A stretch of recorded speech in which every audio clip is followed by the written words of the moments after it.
सतसाहिब बंदी छोड़ सतगुरु रामपाल जी भगवान की जय हो।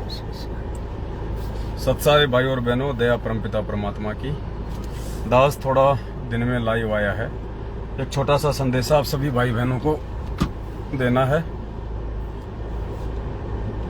जुड़ते ही वीडियो को थोड़ा शेयर कर दें।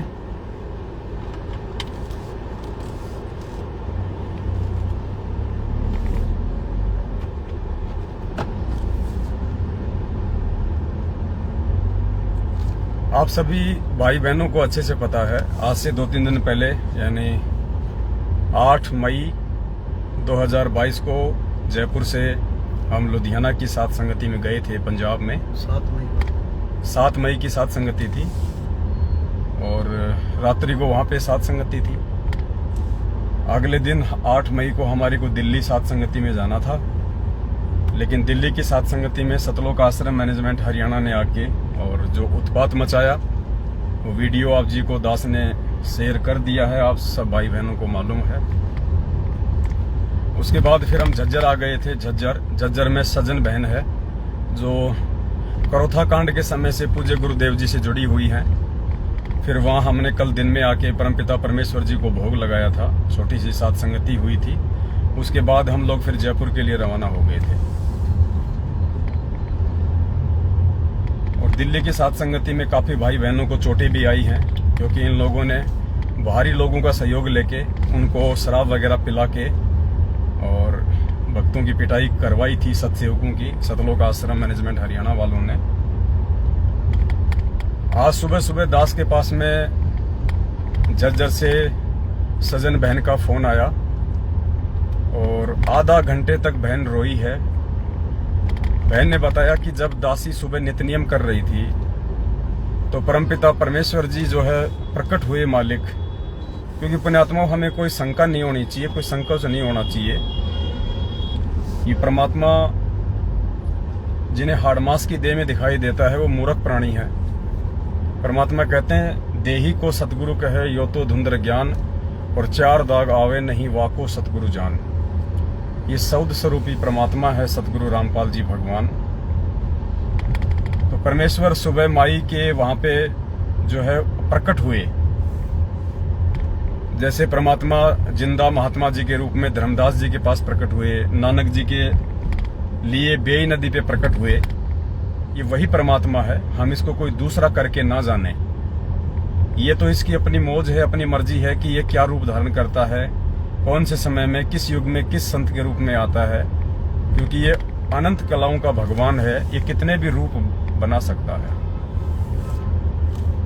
तो सजना माई ने बताया कि जब दासी सुबह सुबह नित्य नियम कर रही थी तो सतगुरुदेव जी जो है प्रकट हुए और परमात्मा बहुत ही ज्यादा दुखी वाली स्थिति में थे। शारीरिक रूप से भी परमात्मा बहुत ज्यादा वीक, कमजोर। सजना माई की 2 बेटियां हैं। जो बड़ी बेटी है वो बचपन से ही वो पैरालाइसिस है, उसको लकवा मार गया था शायद, और पूरा शरीर उसका जो है बिल्कुल मतलब थोड़ा सा टेढ़ा मेढ़ा है, मतलब पतला है बिल्कुल। जैसे एक बच्चा होता है ना 5-6 साल का, उसके हाथ पैर कैसे होते हैं, ऐसा उस बहन का पूरा बॉडी है, बिल्कुल वो वीक है और उसको चला नहीं जाता है। माई ही उसको उठाती है, उसको बाथरूम तक लेके जाती है, उसके सारे काम करती है। तो गुरुदेव नित्य नियम जब बहन जब कर रही थी तो गुरुदेव हुए प्रकट और गुरुदेव बहुत ज्यादा दुखी थे, परमात्मा रो रहे थे। तो सजना माई भी रोने लग गई और माई ने दास को ये जो बातें बताई हैं रो रो के बताई है। आज रात्रि 8:30 बजे दास उसी का वीडियो चलाएगा। आधा घंटे माई से दास की बात हुई है। माई ने रो रो के सारी बातें बताई हैं। आधा घंटे तक जब तक माई ने बातें कंप्लीट नहीं की, माई रोती रही। तो माई ने बताया वैसे माई शब्द दास एक सम्मान की दृष्टि से ले रहा है, बाकी तो इस भक्ति मार्ग में सब हमारी बहन है, चाहे बूढ़ी हो, चाहे जवान हो, चाहे छोटी हो, सब हमारी बहनें हैं। माई शब्द एक हरियाणा की लैंग्वेज के हिसाब से दास यूज कर रहा है। वैसे माई शब्द बोलना कोई गलत भी नहीं है, लेकिन अगर बहन बोला जाए तो ज्यादा उचित है। तो आधा घंटे तक जो सजना बहन है वो रोती रही, दास को सारी बातें उन्होंने बताई।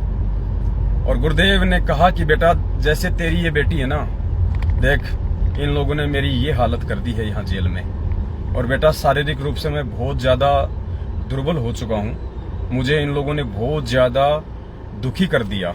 मैनेजमेंट वालों के लिए कहा परमात्मा ने कि मुझे इन लोगों ने बेटा बहुत ज़्यादा दुखी कर दिया, मुझे परेशान कर दिया है। और रो रहे थे परमात्मा, साथ में माई भी रो रही थी। दोनों बाप बेटी जो है रोए जा रहे थे। तो सजना माई ने कहा कि गुरुजी हम क्या करें, परमात्मा आप ही सब कुछ करने वाले हो, आप ही सद्बुद्धि देने वाले हो। तो माई ने कहा कि बेटा, गुरुदेव ने कहा कि बेटा दास के पास में जो था वो मैंने इन लोगों को दे दिया है। मेरे पास केवल आशीर्वाद है, मेरे पास केवल भक्ति है, मेरे पास सच्चाई का मार्ग है जो मैंने सबको दिखा दिया है। अब कोई ये सोचे कि मैं उड़ के सारे काम कर दूंगा, मैं एक जादूगर की तरह सारे काम कर दूंगा, बेटी वो मैं नहीं कर सकता, क्योंकि काल के साथ में मेरा अनुबंध है, मेरा एग्रीमेंट है। मैंने उसको वचन दिया है कि जो ज्ञान से मेरे होंगे मैं उन्हीं को संभालूंगा, जो अज्ञानी होंगे, जो मेरे वचनों पे नहीं चलेंगे, उनको मैं नहीं संभालूंगा। तो बेटा मैं जबरदस्ती नहीं कर सकता हूँ, मैं केवल ज्ञान दे सकता हूँ, सच्चाई का मार्ग जो है वो दिखा सकता हूँ। अब चलना तो आप लोगों को ही पड़ेगा। तो गुरुदेव ने रोते रोते कहा कि बेटा तुम अपने भाई बहनों को ज्यादा से ज्यादा समझाओ, उनको सत्य का मार्ग दिखाओ, उनको साथ संगतियों से जोड़ो। और फिर गुरुजी ने यह भी कहा कि बेटा जितना संगत तेजी से जागेगी, ये मैनेजमेंट वाले उतने ही ज्यादा राक्षस रूप धारण करेंगे। गुरुदेव ने कहा कि जितना संगत जागेगी उतना ही ज्यादा ये लोग राक्षस वाला रूप धारण करेंगे। तो बेटा तुम लोगों ने अपना बचाव भी रखना है। हालांकि परमात्मा जी ने कहा कि मेरा आशीर्वाद तुम सबके साथ में है, लेकिन फिर भी तुम लोगों ने अपना बचाव भी रखना है। तुम लोगों ने इस ज्ञान को जो है सभी बच्चों तक भी पहुंचाना है, इस मिशन को भी आगे लेके चलना है। और परमात्मा ने सजना बहन की जो बेटी थी उसकी तरफ इशारा करते हुए, उसके पैरों की तरफ इशारा करते हुए कहा कि बेटा मेरी हालत जेल में आज ऐसी हो रही है जैसे ये तेरी बेटी है। बेटा मेरे से ढंग से उठा भी नहीं जाता है, मेरे से ढंग से उठा भी नहीं जाता है। इन लोगों ने मेरी वो हालत करवा दी। पुण्यात्मा परमात्मा समर्थ है, सारी सृष्टि का रचनहार है। ये कोटि को काया, निर्धन को माया देने वाला है। लेकिन जब ये परमात्मा संत रूप में इस धरती पे प्रकट होते हैं, संत रूप में परमात्मा जब धरती पे आता है तो कुछ नियम होती हैं, कुछ मर्यादा होती हैं। परमात्मा उन नियम मर्यादाओं को स्वयं भी नहीं तोड़ता है। तो उस हिसाब से आज परमेश्वर की शारीरिक रूप से जो स्थिति है वो परमात्मा ने बताई कि बेटा तेरी जो ये बेटी है ना, आज इसके जैसी मेरी हालत हो रही है हिसार जेल में। और मालिक रोए जा रहे थे और गुरुजी ने कहा कि बेटा विनाश का समय बहुत नजदीक है। मैं यही सोच सोच के मैं दुखी हो रहा हूं, मैं जो है परेशान हो रहा हूं। ये विनाश का जो समय है ये बहुत ज्यादा नजदीक है। और उस विनाश के समय में इन लोगों के साथ में जो गुजरेगी, उस समय बेटा मैं ही दुखी होऊंगा, उस समय भी मैं ही रोऊंगा। मैं आज भी रो रहा हूं क्योंकि इतना समझा रहा हूं, लेकिन फिर भी ये लोग समझ नहीं पा रहे। और कल को जब वो विनाश का समय आएगा, उस समय इनकी जो दुर्गति होगी, उस समय भी बेटा मुझे ही रोना पड़ेगा इनके लिए। और मैं क्या करूं, ये भी मेरे ही अपने हैं।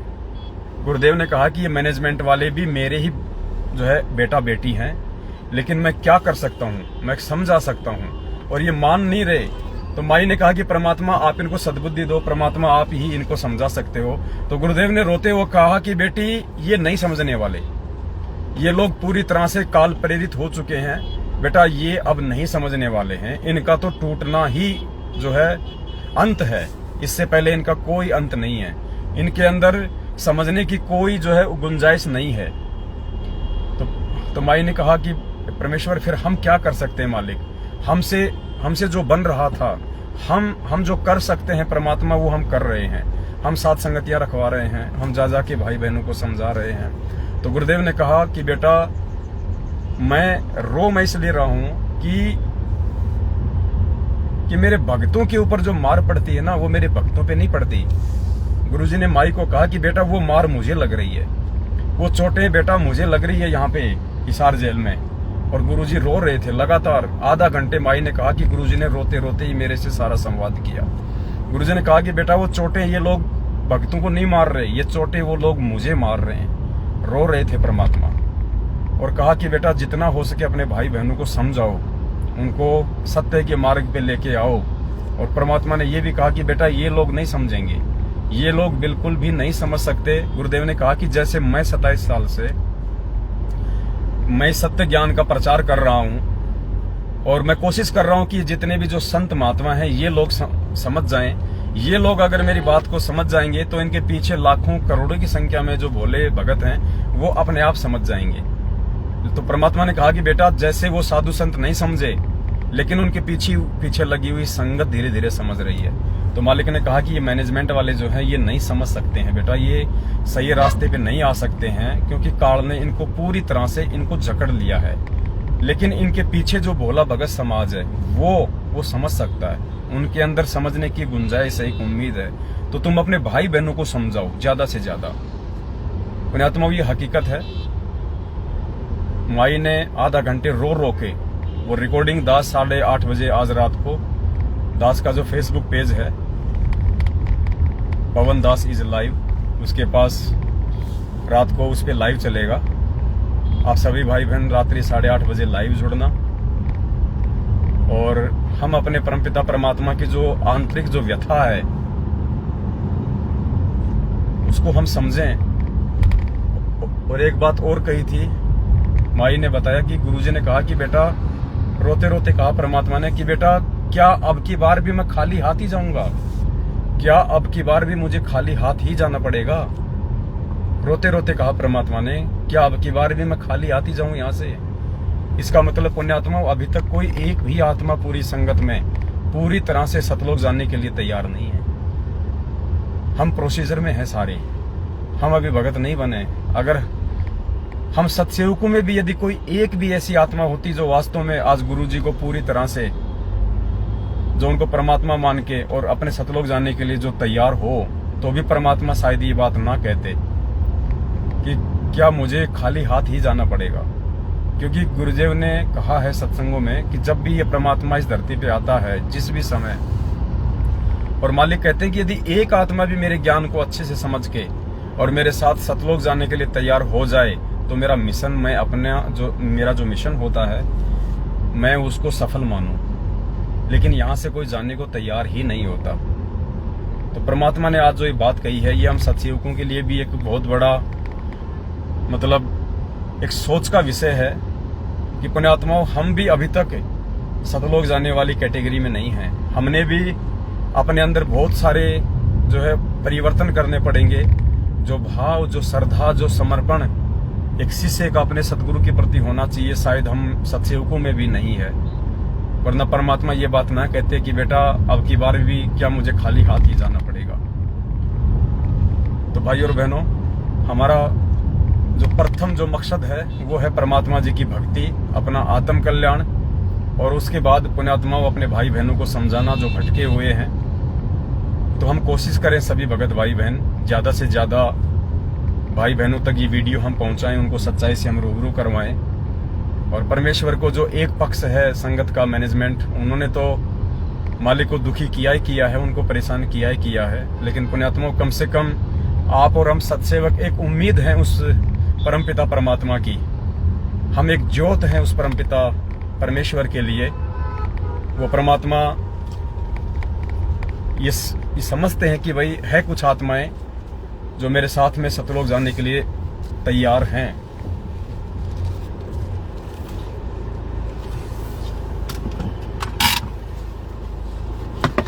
तो भाई और बहनों, रात्रि 8:30 बजे जो सजना बहन की और मुझ पवन दास की जो ऑडियो थी वो लाइव चलेगी।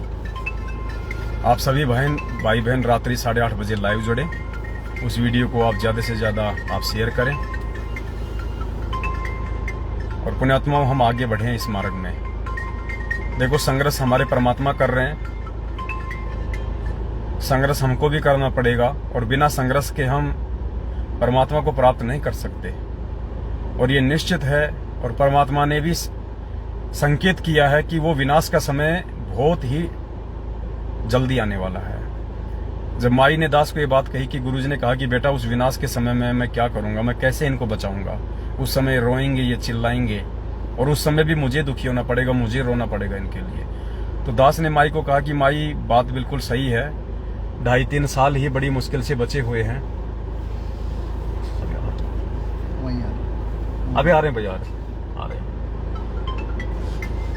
2.5-3 साल ही मुश्किल से हैं। तो माई ने कहा कि भगत जी 2.5-3 साल भी नहीं बचे हुए हैं। परमात्मा ने संकेत किया कि बेटी वो कभी भी समय आ सकता है, बिल्कुल नजदीक है वो विनाश का समय। तो पुण्यात्माओं, हम सत्सेवकों ने भी बहुत ज्यादा सोच समझ के, बहुत ज्यादा संभल के एक एक जो कदम है वो भक्ति मार्ग पे अब हमने रखना होगा। और साथ संगतियों में ये लोग आके झगड़ा करते हैं क्योंकि ये लोग पूरी तरह से राक्षस रूप को धारण कर चुके हैं। गुरुदेव ने भी स्पष्ट कह दिया उस माई को कि बेटा ये राक्षस बन चुके हैं और जितना साथ संगतियां आगे बढ़ेंगी उतना ही ये लोग ज्यादा राक्षस रूप धारण करेंगे, क्योंकि इनके सिर पे काल बैठा है। वो इस सत्य धर्म के मार्ग को इतनी आसानी से आगे नहीं बढ़ने देगा। तो पुण्यात्माओं, संकेत परमात्मा ने किया है तो समाधान भी परमात्मा कोई न कोई देते हैं। तो दास की आप सभी भाई बहनों से विनती है, साथ संगतियों के जहां जहां के पोस्टर आने वाली साथ संगतियों के जो पड़े हैं वो तो ठीक है, उसके अलावा साथ संगतियों का कोई भी पोस्टर या कोई भी पैम्पलेट या कोई भी स्क्रीनशॉट या कोई भी मैसेज हम लोग फेसबुक पे या व्हाट्सएप पे वायरल ना करें। आप जितने भी भगत भाई बहन हैं सब अपने अपने घर पे सतगुरुदेव जी को भोग लगाओ परमात्मा को। और आपको जब भी इच्छा हो परमात्मा की कोई चर्चा करने की, भाई बहनों को अपने घर बुलाने की, तो आप अपने संपर्क वाले जो भगत भाई बहन है 10, 20, 15, 50 जो आपके आसपास के हैं, आप उनको फोन पे संपर्क करो और एक डेट आप जी फिक्स कर लो परमात्मा जी को भोग लगाने की। उस डेट को आप उन भाई बहनों को आप जी बुलाओ और अपने घर पे गुरुदेव को भोग लगाओ। तो ना तो इन लोगों को मालूम पड़ेगा और किसी प्रकार का जो विघ्न है, जो बाधा है, वो भी नहीं पड़ेगी। समाज में आड़ोसी पाड़ोसियों में हमारे पूज्य गुरुदेव जी का मजाक भी नहीं बनेगा, क्योंकि कोई नहीं जानता कि ये सत्सेवक कौन है, मैनेजमेंट कौन है। दुनिया ये कहेगी कि ये रामपाल जी के चेले हैं, देखो आपस में कैसे लड़ते हैं, झगड़ते हैं, दुनिया को शांति का संदेशा देते हैं। तो भले ही हम उम्र में छोटे हैं लेकिन ज्ञान में परमात्मा ने हमारे को सतलोक आश्रम मैनेजमेंट हरियाणा से ऊंचाई का जो है वो दर्जा दिया है। तो हम नहीं चाहेंगे कि हमारे परमात्मा की किसी भी प्रकार से कोई बदनामी हो। हमारे पास में सोशल मीडिया है, हम लाइव आके अपने भाई बहनों को हम सचेत करते रहेंगे, वीडियो वगैरह हम बनाते रहेंगे। साधन हमारे को परमात्मा ने दे दिए हैं, ये गाड़ी परमात्मा ने दिलवा दी है, और भी बहुत सारे आधुनिक जो उपकरण है जिनकी हमें आवश्यकता होगी संगत को जगाने के लिए, वो भी हम खरीदेंगे आने वाले समय में। तो हम इन चीज़ों का हम सदुपयोग करें सोशल मीडिया का। और आप भाई बहन जितने भी संपर्क वाले सत्सेवक भाई बहन आपके पास में हैं, उन सबका आप एक रजिस्टर, एक डायरी मेंटेन कर लो। सबके नाम, जगह और फोन नंबर आप हमेशा नोट रखो जो भी आपके संपर्क में आता है।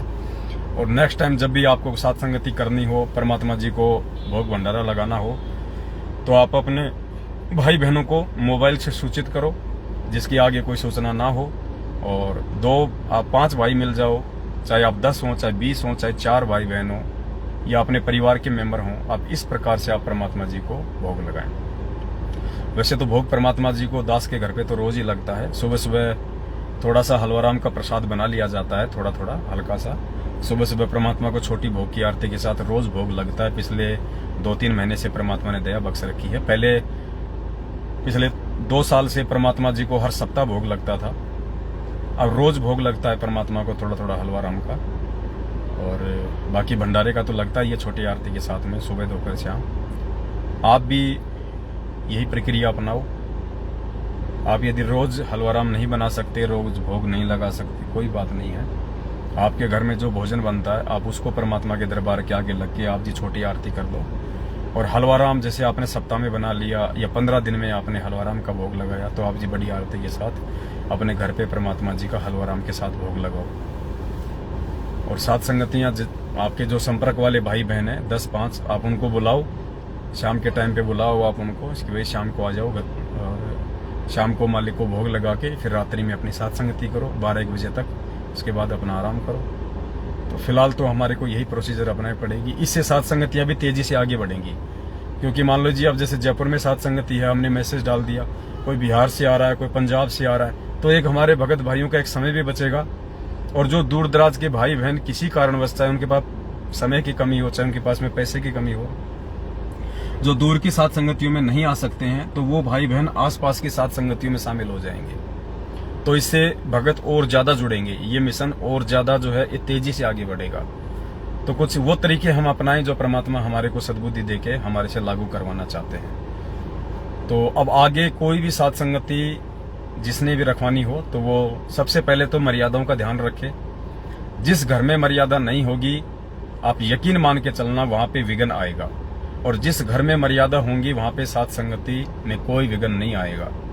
पुण्यात्माओं, भले चाहे दिल्ली की साथ संगति हो, जरूर कोई न कोई मर्यादा वहां पे टूटी है। हालांकि हमें नहीं पता था, लेकिन जिस बहन ने रखवाई है, हो सकता है कोई न कोई त्रुटि हो सकती है।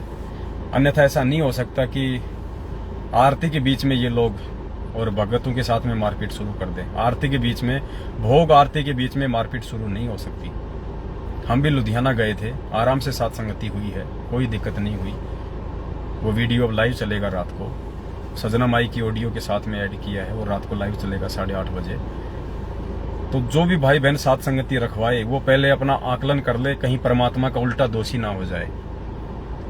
अब दूर दराज से दिल्ली में भाई बहन आए, उनको कितनी असुविधा हुई, रात्रि में उनको अपने घर पे जाना पड़ा, मार पड़ी बेचारों को। अब बताओ, एक व्यक्ति की गलती भुगतना पड़ रहा है सभी को। तो जिसके घर पे साथ संगति होती है, ये कोई मजाक नहीं है, कोई खिलौना नहीं है, ये कोई जरूरी नहीं है, कोई कंपलसरी नहीं है कि हम साथ संगति नहीं रखवाएंगे तो हमारा मोक्ष नहीं होगा। मोक्ष का साथ संगतियों से कोई लेना देना नहीं है। मोक्ष का लेना देना है मर्यादा से और भक्ति से। तो मर्यादा होंगी तो साथ संगति सफल होगी। हर कोई आदमी जल्दबाजी ना किया करो कि मेरे घर पे साथ संगति, मेरे घर पे साथ संगति। साथ संगति से हम कोई महात्मा गांधी नहीं बनने वाले। महात्मा गांधी बनेंगे अच्छे विचारों से, अच्छी सोच से, अच्छे आचरण से, अच्छे व्यक्तित्व से। तो उन चीजों को पहले हम अपने ऊपर पूर्णतया लागू करें। हमारी एक ही गलती की सजा यदि मालिक के सैकड़ों बच्चों को भुगतनी पड़ती है, तो पुण्यात्माओं, हम वहां पे लाभ के बजाय हानि उठाते हैं। हम परमात्मा की नजरों में और ज्यादा दोषी हो जाते हैं, क्योंकि मना परमात्मा किसी को करेगा नहीं। चाहे कोई शराबी व्यक्ति साथ संगति कराओ, परमात्मा हाथ थोड़ी पकड़ेगा आके कि तू शराब पीता है तो साथ संगति नहीं करवा सकता। लेकिन उसके बाद जो परिणाम भोगने पड़ेंगे वो टेढ़ी खीर है। तो आगे से सभी भाई बहन ध्यान रखें, साथ संगतियों के लिए जल्दबाजी ना करें। और यदि आपने करनी है तो आप अपने पर्सनल लेवल पे अपने आसपास के भगत भाई बहनों को सूचित करें फोन करके, और फिर उनको अपने घर पे बुलाएं और एक दिन की साथ संगति आप रखें, नाइट में या दिन में, जैसे भी आपको परमात्मा प्रेरणा करें। दिन में रखिए या रात को रखिए, क्योंकि अगर बड़ी साथ संगति है तो रात में रखना उचित है। तो अभी फिलहाल हम लोग ऐसा करेंगे तो मालिक के मार्ग में थोड़ा हम और आगे बढ़ेंगे। और क्योंकि भले ही ये लोग आके हमें दुखी करते हैं, परेशान करते हैं, तो इनके भी जो और ज्यादा जो कर्म हैं, क्योंकि वैसे तो इनके बिगड़े हुए हैं कर्म, लेकिन हम इनको मौका ना दें इनके और ज्यादा जो है वो कर्म बिगाड़ने के लिए। क्योंकि हम ओपन साथ संगति करेंगे तो ये लोग आएंगे। अब आप जानते हो कि जो पुलिस प्रशासन है वो क्या है, आप सब जानते हैं अच्छे से। पुलिस प्रशासन कोई नियम मर्यादा नहीं है यहाँ किसी की, ये काल भगवान का लोक है। निरंजन धन तेरा दरबार, यहाँ तनिक न न्याय विचार, झूठों को तो साचा बतावे सांचों का एतबार। तो यहाँ पे कोई मान मर्यादा नहीं है, ये काल का लोक है। यहाँ पे आप किसी को भी 5-10 हज़ार रुपए दो और आपकी झूठ को साच और साच को झूठ में चेंज कर देंगे। तो भाई बहन कह रहे थे जो दिल्ली साथ संगति में गए थे कि पुलिस वाले भी शराब पी के आए थे और पुलिस वाले भी भाई बहनों की पिटाई कर रहे थे। पुण्यात्माओं, यहाँ पैसा दे के किसी से कुछ भी करवाया जा सकता है, आप अच्छे से जानते हैं। यहाँ कोई राजा हरिश्चंद्र नहीं है। तो हम इनके और ज्यादा कर्म बिगड़े, इससे अच्छा है कि हम लोग अपने घर पे साथ संगति करें। थोड़े बहुत भाई बहनों को हम इकट्ठा करके हम साथ संगति करें। और बाकी दास प्रयास कर रहा है परमात्मा जी के आशीर्वाद से। अगले 2-3 दिनों में एक डिजिटल बोर्ड हम ले आएंगे, 2.5-3 लाख रुपए का आएगा। 75 इंच का है, जैसे LCD आती है ऐसे 75 इंचेज का 2.5 लाख के आसपास का आएगा। तो जैसे ऑनलाइन जो कोचिंग देते हैं, जो ऑनलाइन जो क्लासेज चलती हैं, उस प्रकार से परमात्मा के दया से फिर हम लाइव आया करेंगे। और छोटी छोटी बातों को गुरुदेव के आशीर्वाद से हम समझने का प्रयास करेंगे सभी भाई बहन। देखो, यहाँ कोई किसी का टीचर नहीं है, यहाँ कोई किसी का मॉनिटर नहीं है। हम परमेश्वर के बच्चे हैं, हमने समझना है, हमने सीखना है, और उसके लिए हम कोई भी रास्ता अपनाएंगे। ये सोशल मीडिया, ये आधुनिक उपकरण, ये टीवी, मोबाइल, ये डिजिटल बोर्ड, ये परमात्मा ने सिर्फ और सिर्फ इस ज्ञान को समझने के लिए, इस ज्ञान को ऊंचाई तक ले जाने के लिए दिया है परमात्मा ने। तो हम इनका उपयोग करेंगे, परमात्मा हमसे ही इनका सदुपयोग करवाएगा। बाकी जो दुनिया है केवल अपने व्यापार के लिए, अपने बिजनेस के लिए और अपने स्वार्थ के लिए इन चीजों का उपयोग कर रही है। अब परमात्मा अपने बच्चों के अंदर सत्प्रेरणा करके इन चीजों का सदुपयोग करवाएंगे। तो मालिक की दया होगी अब आगे। और दास लाइव आया करेगा, लाइव आने से पहले आपको मैसेज डाल दिया करेगा दास। और हम छोटी छोटी बातों को, छोटे छोटे पॉइंटों को अब हम समझने का प्रयास करेंगे हम पूरा, ताकि हमारे जो भगत भाई बहन है वो किसी भी पॉइंट को लेके किसी भी मोड़ पे वो मार ना खाएं। वैसे तो इन्होंने खूब कोशिश की थी दिल्ली सात संगति में भक्तों को तोड़ने की। उनको बैठा के उनको बता रहे थे कि देखो मेरे पास में गुरुजी का एक कोई गिरीश कोई वकील है, वो एक माई को कह रहा था कि मैं गुरुजी का वकील हूँ, गुरुजी ने मेरे को देखो एक कॉपीराइट दे रखा है, कॉपीराइट दे रखा है। माई ने कहा भगवान का भी कोई कॉपीराइट होता है क्या? नालायको, तुम क्या बोल रहे हो? तू कहीं का वकील है? तू क्या बोल रहा है? तू भगवान का भी कोई कॉपीराइट होता है क्या? तो ये मूर्ख आदमी है पुण्यात्माओं, और मूर्खों से उलझा नहीं जाता है, मूर्खों से दूरी बना के रखनी पड़ती है। किसी महापुरुष ने कहा है कि मूर्ख का जवाब होता है मौन, साइलेंट। मूर्ख को जवाब नहीं दिया जाता, क्योंकि मूर्ख है तो समझेगा क्या, चाहे आप उसको कोई बात समझाओ। तो मूर्ख का जवाब होता है मौन, चुपचाप, साइलेंट, चुप रहो, बस। मूर्ख का यही जवाब है, ताकि वो अपना बक बक करके चुप रह जाएगा। तो बाकी दास साहब भाई बहनों को बीच बीच में लाइव आके समझाता रहेगा, बताता रहेगा। और परमात्मा ने जो सजन बहन से जो बातें कही, हो सकता है दास आपको सारी बातें अच्छे से नहीं बता पाया। तो आज रात को 8:30 बजे दास उस ऑडियो को एक वीडियो के साथ में लाइव प्ले करेगा। तो रात्रि 8:30 बजे आप जी सभी भाई बहन लाइव जुड़ना, और परमात्मा दया बख्शेंगे। बहुत सारी चीजें आपके समझ में आएंगी। माई भी रो रही थी, परमात्मा भी रो रहे थे। और वास्तव में पुण्यात्माओं, इसमें तो कोई शक नहीं है कि परमात्मा जी की शारीरिक स्थिति है बिल्कुल वीक है। थोड़े दिन पहले एक बरवाला के भाई हैं, उनको भी परमात्मा ने ऐसे ही जो है दर्शन दिए थे और कहा था कि बेटा मेरे से उठ के खाट पे भी नहीं बैठा जा रहा है। इन लोगों ने मेरे साथ में वो किया है। तो पुण्यात्मा, हमने हर प्रकार से अब मर्यादा में रहना होगा। ये कुत्ता भी पूरी कोशिश करेगा परमात्मा जी के आशीर्वाद से, मालिक से भीख मांगेगा कि परमात्मा यदि कोई त्रुटि हो रही हो छोटी मोटी कोई मान मर्यादाओं में, तो परमात्मा दास पे मेहर बख्शना, परमात्मा दास पे रजा करना मेरे मालिक। और पूरी तरह से जो है हम पे मेहर बना के रखो। इतना जरूर है, माई से जो बात हुई तो परमात्मा ने ये जरूर कहा कि मेरे जो सत्सेवक बच्चे हैं, ये जो सात संगति है, इनको ज्यादा से ज्यादा इनको आगे बढ़ाओ। और मैनेजमेंट के बारे में गुरुजी ने स्पष्ट कह दिया कि बेटा ये राक्षस हैं, ये नहीं समझेंगे, और तुम सत्सेवक जितना आगे बढ़ोगे उतना ही ये लोग राक्षस रूप धारण करेंगे। फिर माई को एक बात और कही थी गुरुजी ने, क्योंकि बीच बीच में दास को याद आ रही है। माई से जो सजन बहन है उससे गुरुजी ने कहा था कि बेटा तू जाके मेरे घर वालों को समझा